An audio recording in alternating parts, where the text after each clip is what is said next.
Give me the stuff.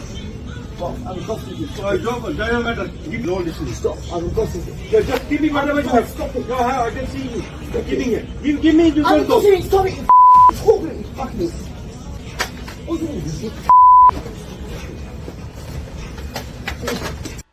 Today, we've got a story that's been making headlines across the UK, and it's one that's left many people shaking their heads in disbelief.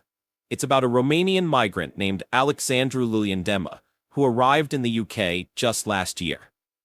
Now, you'd think someone moving to a new country would want to make a fresh start, right?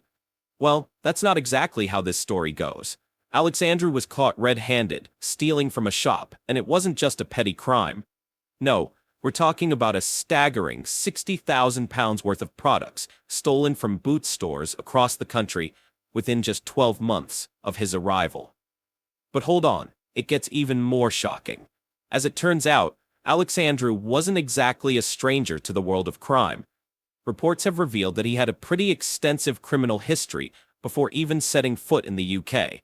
At just 25 years old, ARtackxng had already been jailed for 4 years in his home country after pleading guilty to 32 shoplifting offenses. That's right, 32 offenses. And yet somehow, this man managed to secure a visa to come to the UK.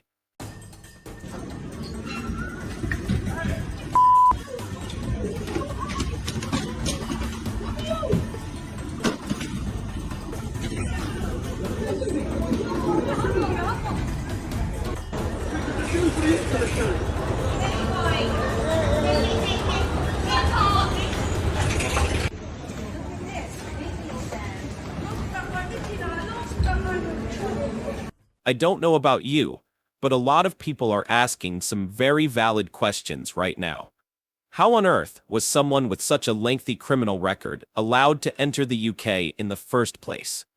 Who was responsible for granting this man a visa? Was there no background check? Or did someone simply turn a blind eye? And now that he's continued his criminal activities here, who's going to be held accountable for this failure of the system? The Home Office is currently in the process of securing a deportation order to send ARtackxng back to Romania. But the damage has already been done. This situation has stirred up a lot of frustration and anger, with many feeling that the UK is becoming a dumping ground for criminals and migrants with questionable backgrounds. But they found out very fast that there's no engineers, there's no doctors, but there are rapes. The UK has seen a dramatic surge in shoplifting cases, and it's not just isolated incidents. We're talking about organized criminal gangs that are systematically targeting retailers, large and small, across towns and cities from coast to coast. The scale of this crime wave is staggering, and the public is growing increasingly frustrated with what many see as a lackluster response from the authorities. The question on everyone's mind is, what is being done to stop it? In response to mounting public pressure and criticism, police forces across the UK have been stepping up their efforts. One of the key initiatives in this fight is the creation of a centralized unit known as Operation APEL. This unit, established earlier this year, is dedicated to turning the tide against prolific shoplifters who are part of these organized criminal networks. The operation is focused on collecting and analyzing a wide array of evidence, from CCTV footage and dashcams to crime reports, sourced from all 43 police forces in England and Wales. This intelligence-driven approach is crucial in tracking down and dismantling these criminal operations. The results of Operation APEL have been promising.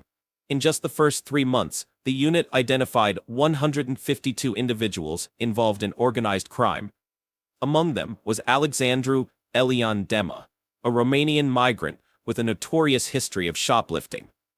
Dema, who had previously been convicted of 32 shoplifting offenses in his home country, continued his criminal activities after arriving in the UK.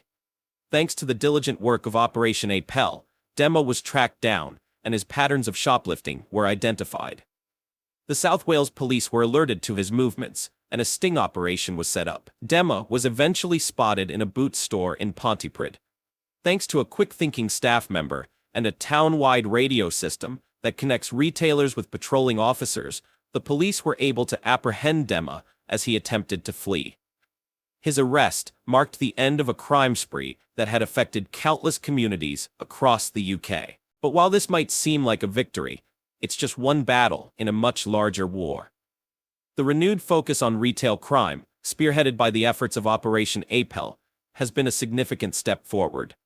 Alex Gause, Assistant Chief Constable at Merseyside Police and the National Police Chiefs Council's lead for retail crime, has praised the progress being made, emphasizing the importance of dealing robustly with offenders and supporting retailers who are on the front lines of this crisis.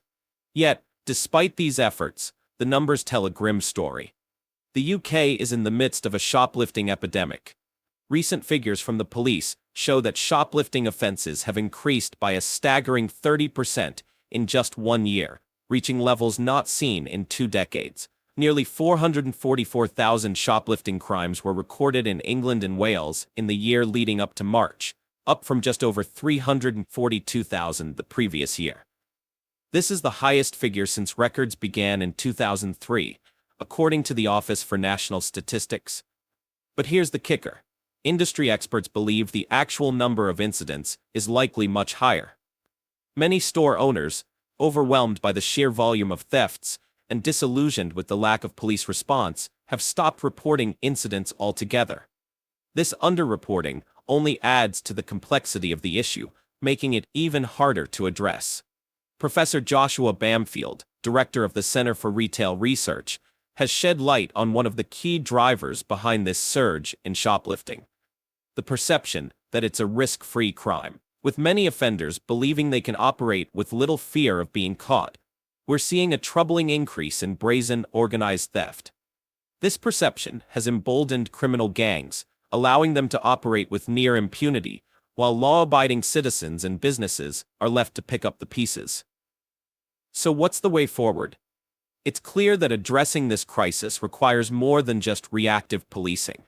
It demands a comprehensive, coordinated effort across multiple sectors. Law enforcement, retailers, and the public must work together to develop strategies that not only deter these crimes, but also hold offenders accountable. Enhanced surveillance, better coordination among police forces, and tougher penalties for those involved in organized retail crime are just a few of the measures that could make a difference. But beyond these immediate actions, there's a broader societal issue at play. We need to ask ourselves why so many individuals are turning to crime, and what can be done to address the root causes of this behavior. Is it economic desperation, a lack of opportunity, or something else entirely?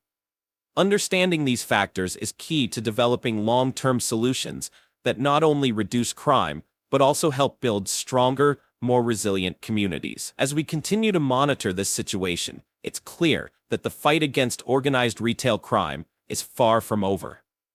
It's a complex issue that requires a multifaceted approach, and it's one that affects us all, whether we're directly impacted by theft or simply concerned about the safety and well-being of our communities. And that's where you come in, folks. We want to hear your thoughts. What do you think should be done to address this growing problem? Have you been affected by the rise in shoplifting, or do you have ideas on how to tackle this issue? Share your opinions in the comments below, and let's keep this conversation going. Remember, if you want to stay informed about stories like this, don't forget to subscribe to our channel and hit that notification bell. We'll continue to bring you the latest news, insights, and analysis on the issues that matter most. Thanks for tuning in. Stay safe, and we'll catch you on the next broadcast.